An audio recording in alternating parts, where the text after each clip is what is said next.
IDFM 98 de la bande FM, une femme ce soir, Géraldine Prévost-Gigant. On va parler du grand amour, on va parler de se préparer à la rencontre. Géraldine Prévost-Gigant est psychopraticienne spécialisée dans les troubles du lien et de la dépendance affective. Elle est créatrice des groupes de parole pour les femmes. Elle a notamment écrit 50 exercices pour développer son charisme. Géraldine Prévost-Gigant, bonsoir. Bonsoir. Vous en avez eu combien dans votre vie des grands amours? Parce qu'il n'y en a qu'un. Parce que là, vous l'avez mis au singulier, le grand amour. Eh oui. Le grand amour, à mon sens, c'est celui que nous vivons dans l'instant. Mon grand amour, il est en ce moment, oui. Et quand vous avez écrit ce livre, vous dites que vous étiez un peu célibataire, non? C'est ça? Auparavant. Avant d'écrire ce livre? Oui, avant d'écrire ce livre. Et vous vous êtes rendu compte que ça pouvait être une étape magnifique dans la vie d'un individu? Tout à fait. C'est une étape qui a été pour moi nourrissante et essentielle. Auparavant également, il n'y a pas eu qu'une phase de célibat pour moi. J'ai remarqué que à chaque fois, j'arrivais à la mettre à profit, à en faire quelque chose pour mon évolution. Et c'était à chaque fois une étape supplémentaire. Et c'est aussi en accompagnant toutes les femmes que j'accompagne, je me suis rendu compte que cette étape était parfois vécue difficilement par certaines personnes et que ça pouvait être une formidable opportunité de prendre le temps de se découvrir et de se préparer à vivre autre chose que ce que l'on avait pu éventuellement vivre précédemment. Alors vous dites à chaque fois, on m'a pas répondu, vous en avez eu combien des grands amours? Je ne compte pas mes grands amours. Vous les comptez plus? Non, je les compte plus. Alors c'est un livre qui est pour les femmes, est-ce que les hommes peuvent le lire aussi? Bien entendu. D'accord. Bien entendu. Vous dites dans ce livre que certaines femmes essayent de retrouver vite un compagnon afin de se reconstruire aux yeux de tous, afin de retrouver une dignité, comme si c'était une maladie ou quelque chose de pas beau de se retrouver seule. Oui, bon nombre de femmes sont très sensibles aux normes de la société et à ce qui leur est renvoyé. Et c'est ce qui fait que dans cette période de solitude, elles vont le vivre comme quelque chose de tragique ou comme quelque chose de négatif, comme si la valeur suprême était d'être avec quelqu'un. Et c'est presque peu importe qui. Et j'accompagne des femmes qui sont en relation avec des personnes, des hommes qu'elles n'aiment pas vraiment, mais au moins elles se sentent valorisées, elles ont comme une identité aux yeux de la famille, aux yeux de la société. Je trouve très important de pouvoir se libérer de ce regard des autres, de cette pression sociale. Pourquoi est-ce que c'est dévalorisant d'être une femme célibataire ? Vraiment, ça pose vraiment question que dans nos sociétés, il y ait encore ce type de discours, finalement. Alors que 2 personnes sur 3, je crois, sont seules. Absolument. Alors, c'est un processus de reproduction du schéma parental, vous dites, qui est comme un programme savamment glissé dans notre inconscient et qui est facilité par plusieurs facteurs. On aurait en nous une reproduction du modèle parental? Pas systématiquement, puisque je l'ai dit... On est souvent des filles de divorcés. Je l'ai dit précédemment, il y a la pression sociale, il y a les normes sociales, il y a l'idée que l'on se fait du couple. Il est vrai que majoritairement, ce que l'on a vu, ce que l'on a vécu enfant, le couple que nos parents ont formé, a une incidence et une influence sur ce que l'on va ensuite vouloir créer.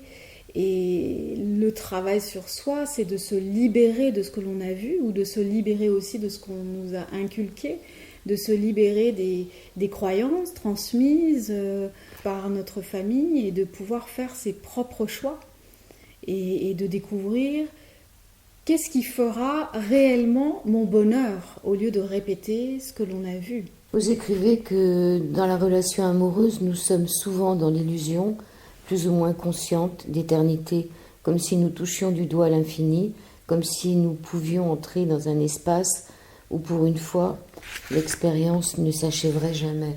Le grand amour, c'est finalement la fusion avec un autre, pour l'éternité. C'est en tout cas une quête que chaque être humain a au fond de soi. ce souhait que, en effet, ça dure pour l'éternité. Certains diront que c'est une mémoire liée à la période fétale quand on était dans le ventre de notre mère. Ça, c'est une lecture plus psychanalytique de la chose. Je pense qu'au-delà de ça, il y a vraiment, oui, une quête de cet amour pur, ultime, qui resterait toujours pur et qui durerait en effet pour l'éternité. Oui, c'est ce qu'on croit tous. Il y a une chose qui m'a intéressée dans votre livre, c'est que vous dites que la façon dont un patient entame, poursuit ou arrête sa thérapie est très révélatrice de sa manière de créer des liens, des liens dans une passion amoureuse, on peut penser. Des liens en général, quand même, oui, en général. En tout cas, quand j'ai écrit cette phrase, je pensais à la façon dont la personne va entrer en relation, vivre la relation et arrêter certaines relations. Il y a des personnes qui ont des difficultés à boucler la boucle, à ce qu'il y ait une fin et qui vont effectuer un arrêt brutal avec, d'une manière théâtrale, violente. D'autres vont arrêter brutalement la relation sans mot dire, en partant. Parce qu'ils ont peur d'être abandonnés souvent. Ils préfèrent partir les premiers. Bien sûr. Bien sûr. Par peur de l'abandon, je vais abandonner et ça peut être en effet d'une manière assez brutale. La façon dont les gens gèrent le lien avec le thérapeute est souvent très révélatrice de la façon dont ces personnes entrent et sortent d'une relation, et c'est toujours très intéressant de le regarder et de le travailler pour pouvoir améliorer les relations, pour pouvoir dépasser certaines peurs, certains blocages. Et dans la relation amoureuse, forcément, c'est la même chose. Parler du vide noir de Christine Singer, qui a une très belle représentation. Elle distingue deux univers séparés, un silence noir, vide, inhabité ou alors hanté de nos démons, et un silence d'absence et d'abandon, celui où Dieu ne répond pas, et l'autre, le silence lumineux, habité par la dimension sacrée de l'être qui nous a révélé. Le vide noir, vous êtes passé par là ? Je suis passée par là, mais d'une manière assez brève, puisque j'ai très vite accueilli cette solitude. J'ai immédiatement compris que souffrir de cette solitude était en fait une souffrance qui venait du passé, de mon passé, et que c'était une blessure que j'avais à guérir. À partir du moment où on accueille cette souffrance de la solitude, quelque chose se passe et se met en mouvement, et à ce moment-là, cet isolement devient riche et commence à apparaître la lumière. Ce vide lumineux que vous mettez dans votre livre. Donc le conseil que vous pourriez donner à toutes les femmes qui nous écoutent, même les hommes qui nous écoutent, c'est d'abord d'apprendre déjà à être seul. Comment on fait pour ça ? Je pense que d'être accompagné en thérapie permet de pouvoir apprivoiser la solitude, de pouvoir regarder certaines dimensions en soi qui peuvent être effrayantes, de pouvoir aborder cette souffrance. Seul, c'est très compliqué. À partir du moment où on est accompagné en thérapie, on peut ensemble, en co-création avec le thérapeute, on peut de cette manière-là traverser cet épisode sombre avec le thérapeute qui, en quelque sorte, est porteur de cette lumière pour qu'ensuite, peu à peu, on puisse découvrir la lumière en soi. Car seul, cela peut être très long, on peut tourner en rond. Un autre être est nécessaire pour poser l'éclairage ou la lumière sur ce qui nous fait peur éventuellement, ce que l'on ne voit pas ou ce que l'on n'ose pas voir. Quoi par exemple ? Nos peines, nos souffrances, nos peurs. Donc l'important c'est de peut-être déjà d'accepter, mais là vous dites que le célibat c'est une solitude nécessaire Et que c'est un peu comme un deuil, finalement, quand on lit, parce que vous dites qu'il y a 3 phases, la douleur du constat et l'acceptation, la deuxième phase, le lâcher-prise, la troisième phase, la rencontre avec soi. C'est un peu comme un deuil, les étapes du deuil. Absolument, absolument. Et qu'est-ce qu'on doit dépasser? On doit surtout accepter de traverser chaque étape en ayant le moins peur possible.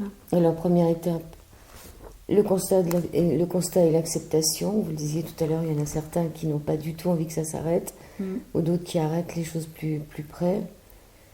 Et des personnes qui n'acceptent pas que la séparation soit arrivée. Et c'est vraiment une étape qui peut durer assez longtemps, car c'est difficile d'accepter une séparation qu'on n'a pas choisie, par exemple. Si on a choisi la séparation, c'est moins difficile. C'est moins difficile. On a éventuellement une gestion de la culpabilité, éventuellement. Il y a d'autres choses qui se mettent en place, mais quand on n'a pas choisi une relation qui s'arrête, quand on subit, en tout cas on a l'impression de subir, alors que on a peut-être certainement aussi sa part. Donc accepter que ce soit fini, c'est vraiment un travail difficile et c'est véritablement un deuil. Oui, tout à fait, le deuil. Le deuil de toute cette partie de nous-mêmes qui croyait peut-être dans ce couple avec tout ce qu'on avait envie de faire et qui s'arrête là. Le deuil aussi de sa jeunesse souvent, si on est resté très longtemps avec quelqu'un. Le deuil de cette personne qui nous a connus jeunes. Deuxième phase de lâcher prise, arriver à lâcher.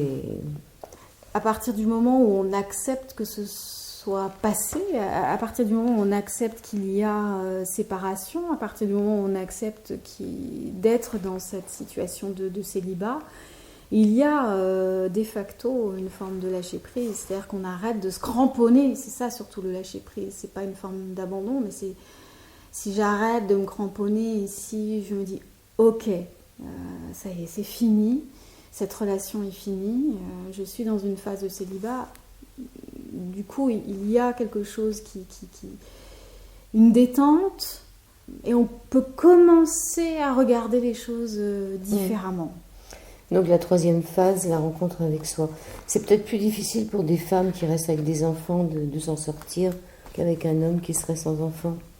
Je pense à des amis à moi qui se retrouvent largués avec des gamins. Peut-être plus facile pour elles encore d'arriver à lâcher prise et à se reconstruire. Quand on est sans enfants? Quand on est avec des enfants. Quand la femme est avec des enfants, peut-être plus facile. Elle se sent moins seule, vous voulez dire? Je sais pas.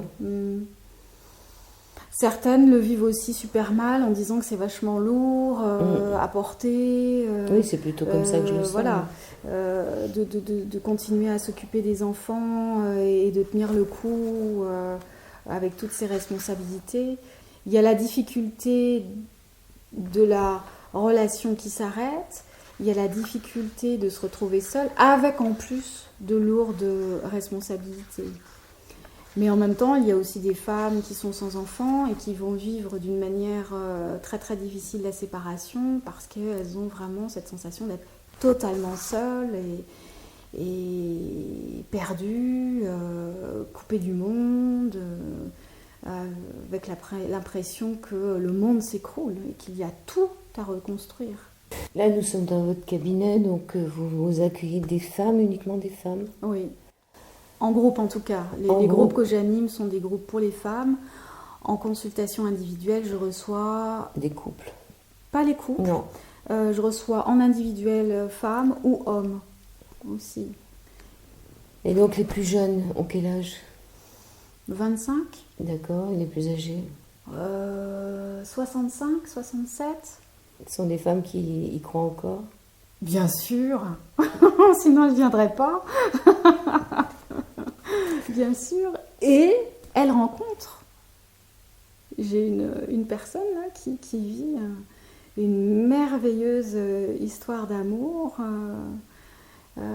et qui est pleine de gratitude pour elle-même d'avoir fait tout ce travail sur elle, car elle voit à quel point ce travail sur elle-même lui a permis d'accueillir un homme de qualité et lui permet aujourd'hui de pouvoir apprécier réellement le bonheur qui se présente à elle et qui est dans sa vie.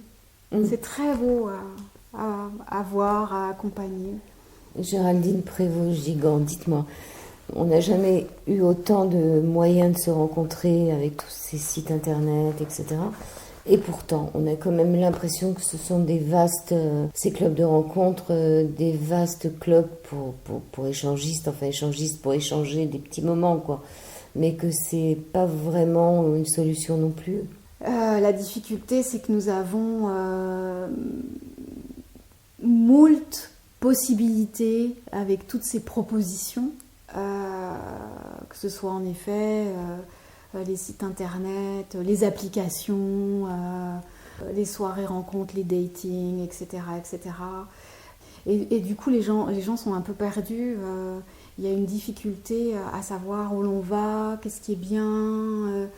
Plus il y a de choix, plus les personnes semblent perdues. Moi, en tout cas, ce que je conseille aux personnes que j'accompagne, c'est déjà de travailler sur quel type de personnes veulent-elles rencontrer, quel type de relations veulent-elles vivre, d'être très clair là-dessus. Et en fonction de cela, on va éventuellement orienter ces recherches.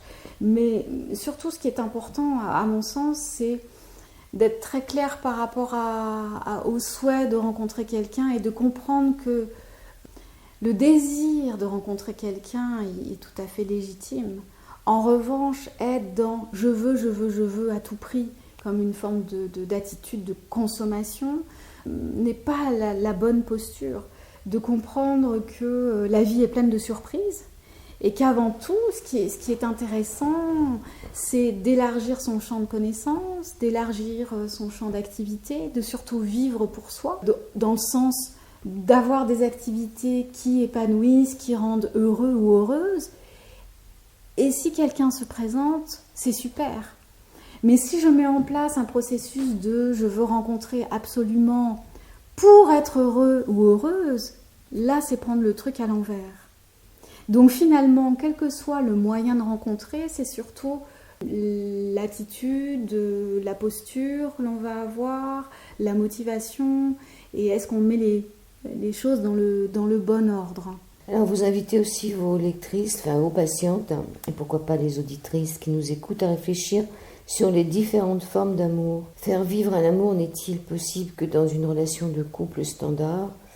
Est-ce qu'il y a plusieurs formes d'amour alors ? C'est quoi le grand amour ? Est-ce que ça se limite à un homme, une femme, ou deux femmes, deux hommes ? Enfin bon, c'est quoi le grand amour ? Est-ce qu'on ne peut pas avoir d'autres formes d'amour ? C'est la question que vous demandez à ce que nous nous posions.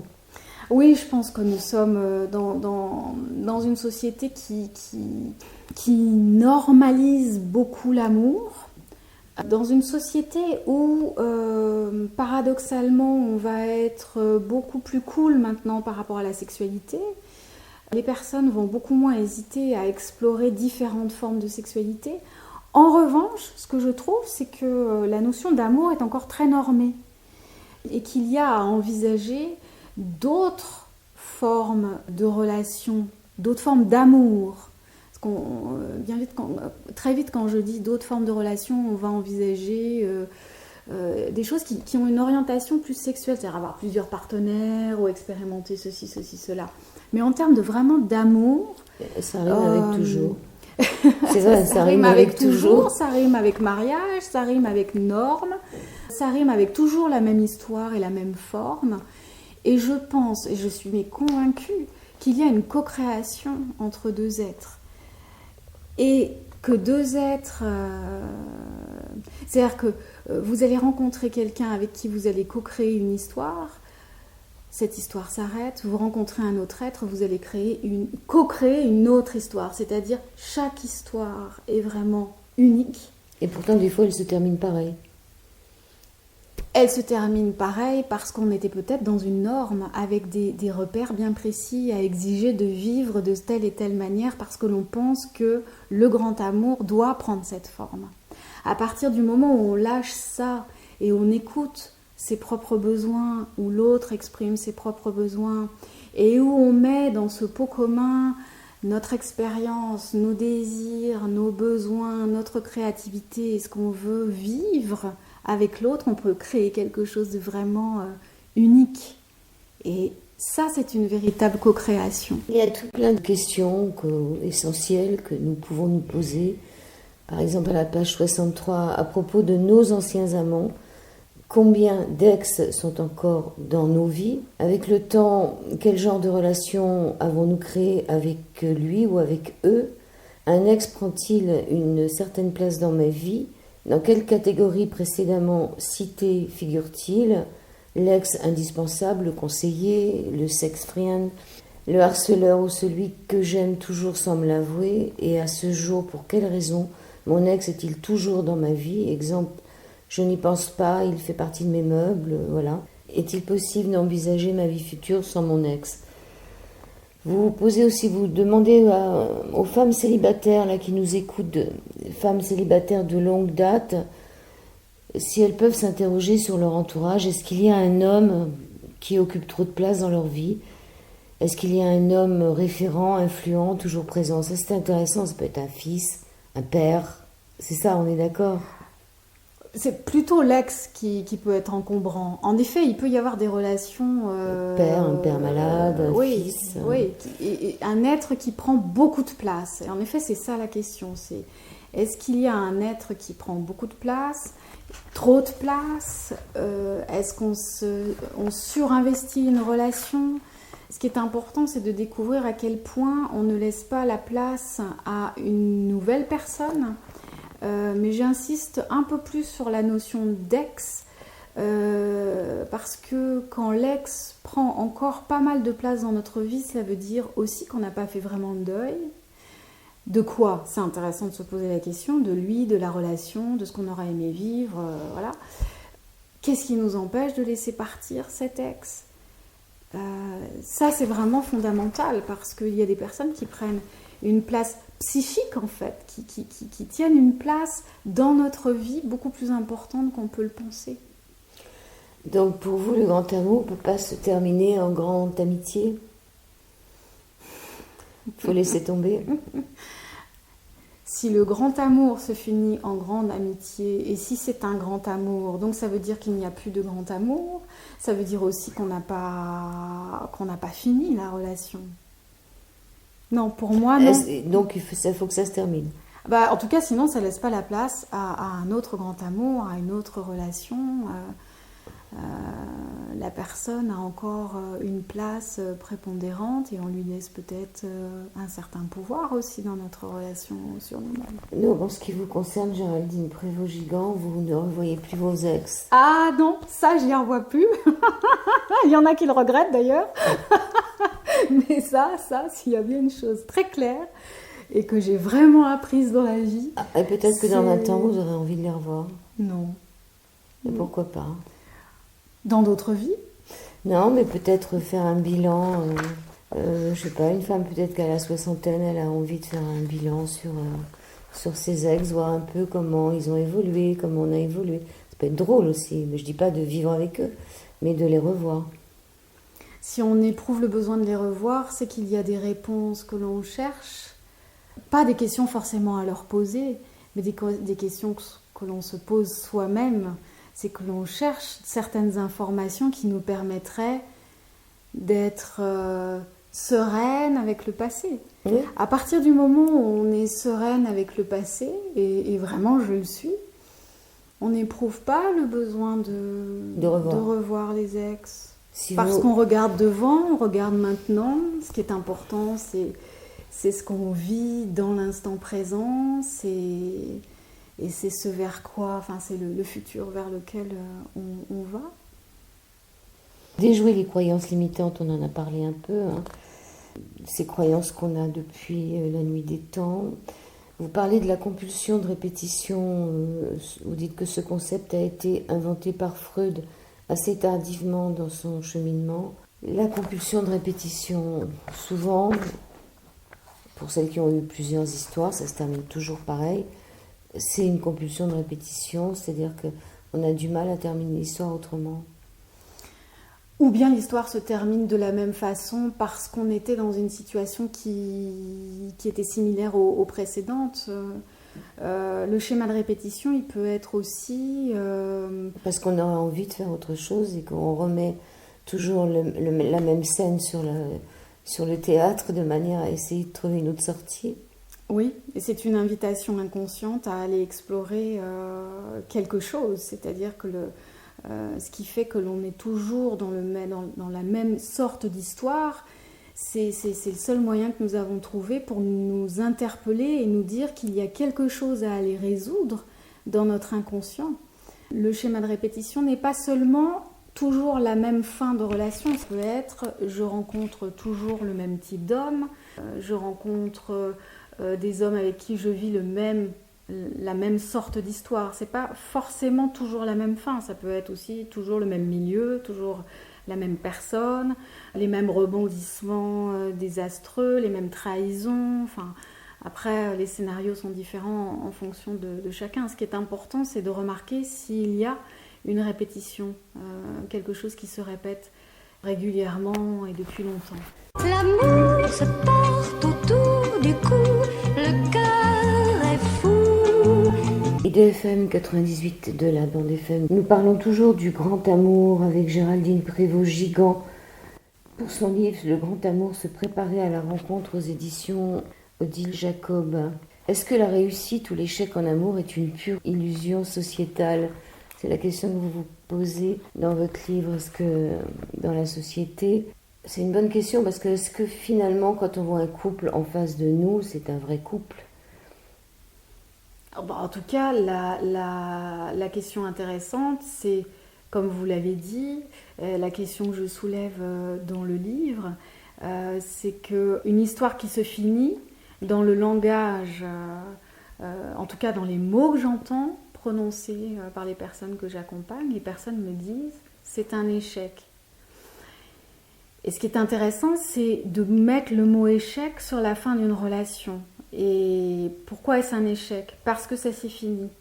Mais peut-être que ça s'est fini parce qu'il y avait un milieu, un début, un milieu et une fin. Peut-être êtes-vous allé jusqu'au bout de la relation et vous avez expérimenté ce que vous aviez à expérimenter et à vivre. Et bien souvent, on va entendre le mot échec sur la fin d'une relation, alors que ça a peut-être été, et c'est d'ailleurs bien souvent, une partie de notre vie, une expérience, et on va mettre le mot échec parce que ça se finit alors que nous ne l'avions pas décidé, pas prévu, ou bien ça se finit d'une façon que nous n'avions pas envisagée. Et on met aussi le mot échec parce que dans notre société, la fin d'une relation n'est pas vue sous un angle de fin de chapitre. Oui, c'est pour ça que tout à l'heure je vous disais que ces femmes qui restent amies avec leur ex, ça ne sera pas forcément un échec. Mais l'histoire n'est pas forcément close. Mais je pense que si, plus ou moins, mais finalement c'est peut-être une réussite de rester amies, puisque en restant amies, il n'y a pas cet échec qui est là. Mais c'est peut-être aussi une réussite que de réellement se séparer et que ce soit réellement fini. Ça dépend s'il y a des enfants ou pas. Quand il y a des enfants, c'est quand même tellement mieux pour les enfants que les parents continuent à se parler en tant qu'amis plutôt qu'ils ne veulent plus se voir du tout et qu'ils se les balancent à travers les... Bien sûr. Voilà, donc ça dépend s'il y a des enfants ou pas.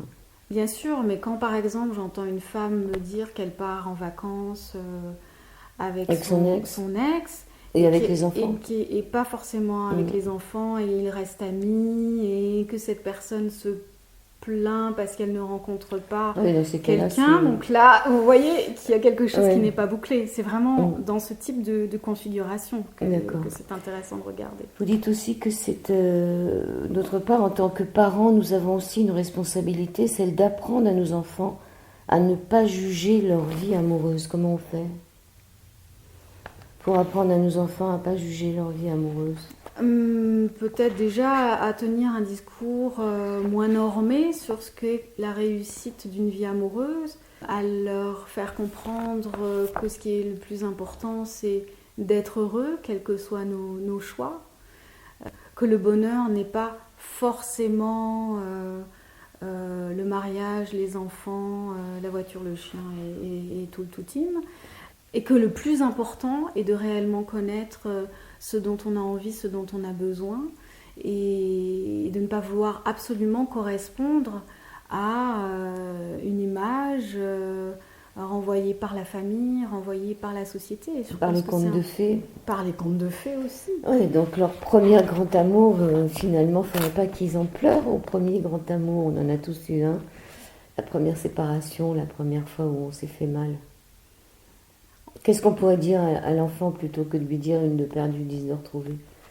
C'est normal que tu sois triste, c'est normal d'avoir cette peine, et c'est beau aussi parce que c'est la vie, et c'est merveilleux parce que tu as aimé pour la première fois, et tu vas vivre des amours merveilleux, des moments merveilleux, et c'est super.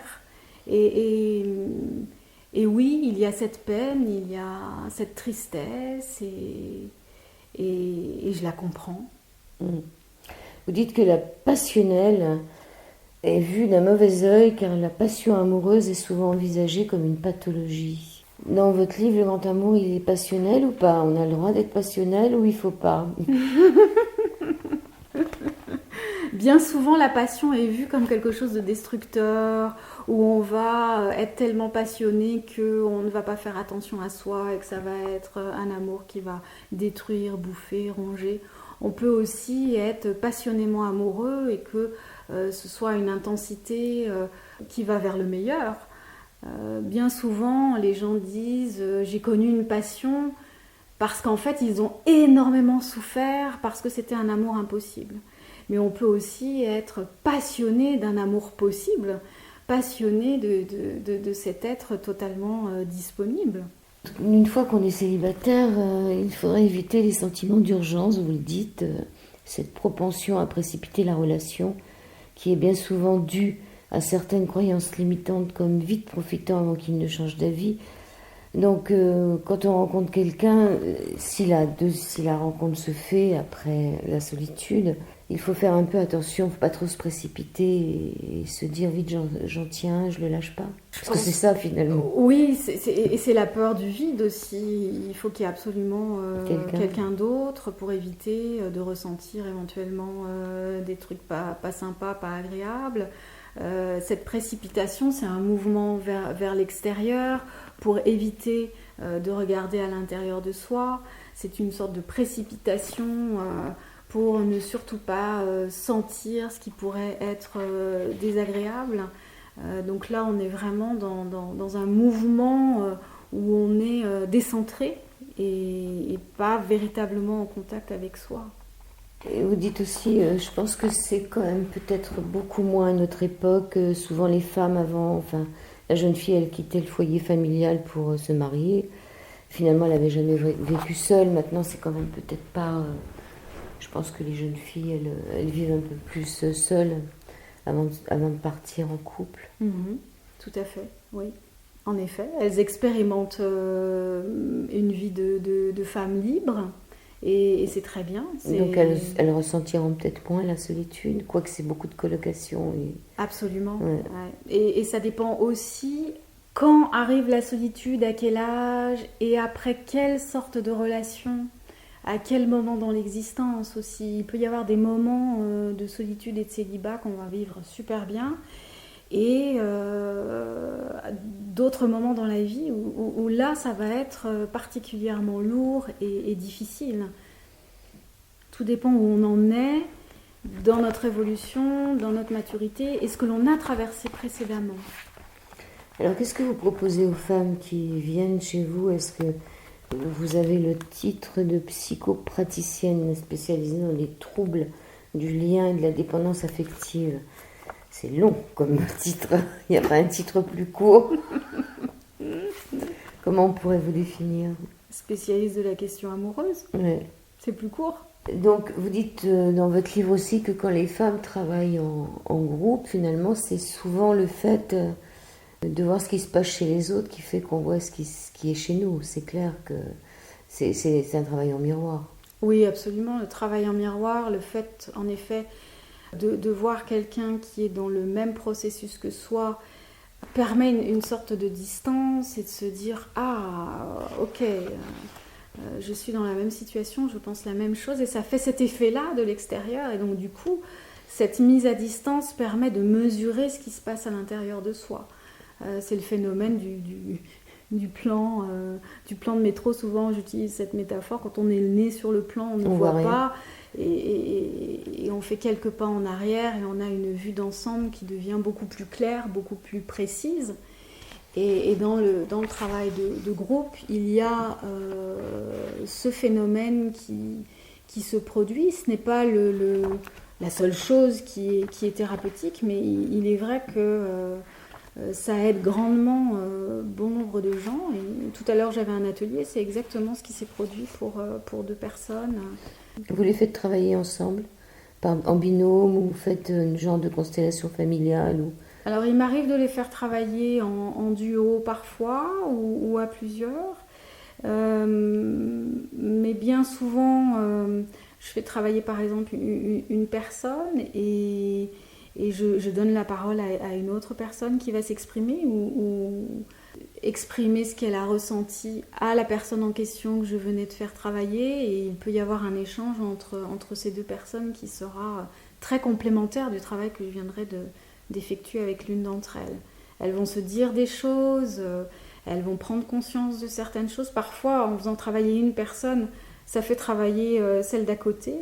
Donc il y a vraiment un phénomène de résonance entre elles qui est très aidant et très thérapeutique. Donc ce sont des séances qui durent combien de temps ? Entre 3 à 5 heures. Ah oui. On a le temps de se dire des choses. Largement. Amour, amour, je t'aime tant. Donc ces femmes racontent leurs histoires amoureuses. Oui. Racontent comment elles se sentent. Est-ce que vous faites un inventaire de ce qui va pas très bien chez elles, pourquoi elles en sont arrivées là, et surtout sur leur qualité, c'est-à-dire surtout sur ce qu'elles ont de bien, c'est-à-dire ce qui pourrait les porter. Absolument. Elles arrivent, elles expriment là où elles en sont, la difficulté ou les difficultés qui les amènent ici. Elles vont pouvoir pleurer aussi, exprimer leur peine. Et ensemble, on va explorer ce qui ne va pas, comprendre d'où ça vient, trouver où se trouvent les portes d'accès vers un mieux-être et renforcer les ressources qui sont déjà présentes ou les emmener vers des dimensions d'elles-mêmes qu'elles ne connaissent pas encore et qui vont être un enrichissement, un soutien, une consolidation. Il y a vraiment une restructuration aussi qui se fait de l'intérieur quand on a été brisé par une situation, une relation, par un homme, et qu'on arrive, comme certaines, avec un tout petit espoir, mais très très peu, et une estime de soi totalement en miettes. Là, il y a tout un travail d'accompagnement sur la découverte ou la redécouverte de qui elles sont, de leurs qualités, de leurs forces. Et lorsqu'elles se sentent un peu plus requinquées, on va pouvoir aller regarder les dysfonctionnements éventuels. Oui, surtout qu'on nous dit qu'il y a plus de femmes que d'hommes, qu'il faut vraiment, quand on en tient un, ne pas le lâcher. C'est un peu ce qu'on entend, hein, c'est-à-dire, c'est vrai, on nous dit qu'il y a plus de femmes que d'hommes et que c'est très très difficile de trouver un homme. Ça n'aide pas de penser ça. Beaucoup de femmes le pensent, je l'entends bien souvent. Il y a plus d'hommes que de femmes sur Terre. Il y a plus de femmes. Il y a plus de femmes que d'hommes sur Terre, pardon. Et donc, du coup, en effet, j'ai intérêt à jouer des coudes pour pouvoir trouver le Graal. Ça n'aide pas du tout les femmes de regarder dans ce sens. Mais non, hein, ce sont des hommes qui disent ça. Il y a plusieurs portraits de femmes, il y a plusieurs types de femmes. de femmes amoureuses. Il y a aussi plusieurs façons de réagir à la rupture et à la solitude. Vous dites que pour certaines, cette solitude sera vécue comme le juste retour des choses. Elles ont fait tant de mal à leur ex-partenaire, il est logique qu'elles paient à présent. Le sentiment d'être puni par une force supérieure vient très rapidement à la conscience et ce ressenti finit par être exprimé au psychothérapeute. Moi, je reviens sur cette phrase parce que c'est peut-être pas trop le sentiment d'être puni par Dieu, hein, mais c'est plutôt le sentiment que peuvent avoir certaines femmes que quand elles ont eu la chance d'en avoir un qui était bien, enfin bon, bonne situation, pas alcoolique, enfin pas beaucoup de défauts, et que finalement ça n'allait pas si bien, et que c'est elles qui sont parties, elles ont fait tant de mal à leur ex-partenaire qu'il est logique qu'elles paient à présent et qu'elles restent seules. Je parle parce que je pense que ça arrive à pas mal de femmes qui finalement ont cru réaliser le grand amour quelque part et peuvent rester seules très très très longtemps, comme si elles se punissaient elles-mêmes ou comme si elles ne voulaient plus y croire. Ça m'a toujours frappé, cette sorte de soi-disant justice qui viendrait cet événement qui vient les punir. Pour moi, ça résume aussi ce jugement, cet auto-jugement. C'est une auto-punition. Vraiment une auto-punition, un auto-jugement, une profonde culpabilité et un angle de vision qui forcément n'est pas du tout porteur et nourrissant et qui vient vraiment saper l'estime de soi et enfermer dans un processus très très réducteur et cette vision-là qu'elles ont va nourrir vraiment une vision négative qu'elles ont d'elles-mêmes. Il y a vraiment un jugement extrêmement fort, extrêmement lourd sur elles-mêmes quand elles pensent ça. Pourquoi elles paieraient le fait de ne pas avoir été une bonne personne avec leur ex? Et bien souvent quand on creuse, elles n'ont pas été une mauvaise personne avec leur ex. Parfois, quand on creuse, bien souvent, ces personnes sont dans une culpabilité d'avoir quitté quelqu'un, l'ex. Et puis, si on travaille avec elles, on se rend compte que si elles ont quitté ce quelqu'un, c'est parce que ça n'allait plus, pour plein de raisons. Donc, si c'est une culpabilité qui reste là, qui vient après de plein de sources possibles. Ouais, peut-être la culpabilité de ne pas avoir fait comme c'est... C'est pour ça, tout à l'heure, je vous disais, est-ce que ce sont des vrais couples ? C'est-à-dire cette culpabilité de ne pas avoir fait semblant, de ne pas rester ensemble des fois. Exactement. Avec ceux qui restent en fermant les yeux sur plein de choses qui ne vont pas, puisque Absolument. justement on arrive à ce chapitre-là. Renoncer à l'illusion de la toute-puissance, mais aussi renoncer à l'illusion de ce que c'est qu'un grand amour, c'est-à-dire fidélité. Oui, et là, ces personnes-là... qui se reprochent de ne pas avoir tout fait pour rester dans une situation qui en fait ne leur convenait pas. C'est sans vouloir de ne pas avoir su se contenter de ce qui officiellement doit rendre heureux. La voiture, le chien. Voilà. Et c'est tout un processus que d'assumer qu'en fait, cette norme-là, bah non, ne nous rendait pas heureuses. Et que c'est ok de dire non, ça ne me rend pas heureuse. Oui, mais après tout ce qu'il avait fait pour nous. Ah, mais c'est aussi ce que nous disent certains parents. Et là, on est dans une forme de répétition de la dette. Je me dois de rester avec cette personne parce que il ou elle a été tellement gentil avec moi. Oui, mais si tu n'es pas heureuse, ça c'est le plus important. Après tout ce que j'ai fait pour toi, oui, mais est-ce que ce que tu as fait pour moi a fait notre bonheur déjà, n'a peut-être pas fait mon bonheur et n'a peut-être pas fait ton bonheur. Oui, mais est-ce que ce ne sont pas des femmes aussi qu'aucun homme ne rendra jamais heureuse ? Ça, c'est certainement la peur qui émerge à la conscience de ces femmes-là. C'est exactement ce qu'il y a dans le livre Mange, prie, aime. Un beau matin, elle se réveille aux côtés de son mari et elle réalise qu'elle n'est pas heureuse. Elle réalise qu'elle ne supporte plus son odeur. Voilà.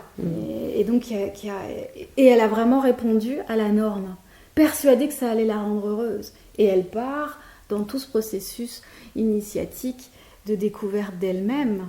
Et c'est vraiment, je pense, cette phase de célibat, c'est exactement la même chose. C'est-à-dire, qui suis-je ? Quel amour peut me rendre vraiment heureuse ? Qu'est-ce que je peux créer et co-créer comme amour ? Quel type d'homme va vraiment correspondre à qui je suis ? En dehors de tout ce qu'on m'a dit qui devrait me rendre heureuse. Alors pour celles qui y croient encore au grand amour et qui ont envie d'en trouver un, il y a plein d'histoires de femmes dans votre livre, dont cette fameuse Irène qui ne cherchait absolument plus à le rencontrer. Elle s'éclatait avec ses amis, elle ne pensait à rien d'autre qu'au repos et au golf pour lequel elle avait choisi ses vacances, et paf là, eh ben, il y en a un qui se présente et c'est le grand amour. Et vous dites aussi qu'il y a pourtant une règle implacable, que la nature a horreur du vide. Si nous voulons réellement voir entrer l'amour dans notre vie, il est indispensable de créer de l'espace pour cela. C'est peut-être ce qui est le plus important dans le livre, créer de l'espace faire du vide pour donner de l'espace. Mais, ok, je suis d'accord avec vous, mais on les rencontre où ? Avec une amie, on se posait la question il y a bien des années de ça. Elle me disait, oui, je sais où ils sont. Les hommes seuls, qui sont bons à prendre, ils sont dans les laveries automatiques. Parce que dans les laveries automatiques, c'est sûr que tu vas en rencontrer. Parce que c'est pas le tout de rencontrer des hommes, mais encore faut-il qu'ils soient libres, parce qu'à moins qu'on ait envie de faire un grand amour, qu'il soit pas avec un homme libre. Faire du vide autour de soi pour laisser rentrer des choses, vous pouvez développer un peu. Déjà, je rebondis sur rencontrer un homme, mais au moment où on s'y attend plus.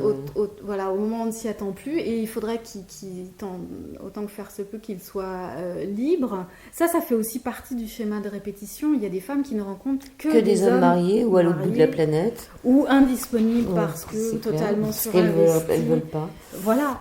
C'est exactement, j'en viens à ça, c'est-à-dire en fonction du travail que l'on aura fait intérieurement, de cette posture différente qu'on aura par rapport à la vie, de cette relation à soi-même qui va changer, de comment on va vivre notre vie librement et être heureuse dans notre vie, à ce moment-là va se présenter une autre catégorie de personnes, où que l'on soit. Les femmes qui auparavant attiraient toujours ou étaient attirées par des hommes indisponibles, quelle que soit l'indisponibilité, après avoir fait un certain travail sur elles-mêmes et modifié certaines choses intérieurement, modifié leur regard sur elles-mêmes, leur regard sur la vie, leur regard sur l'amour, se présente aussi une autre catégorie de personnes, ou en tout cas elles les voient, et elles se rendent accessibles à ces rencontres.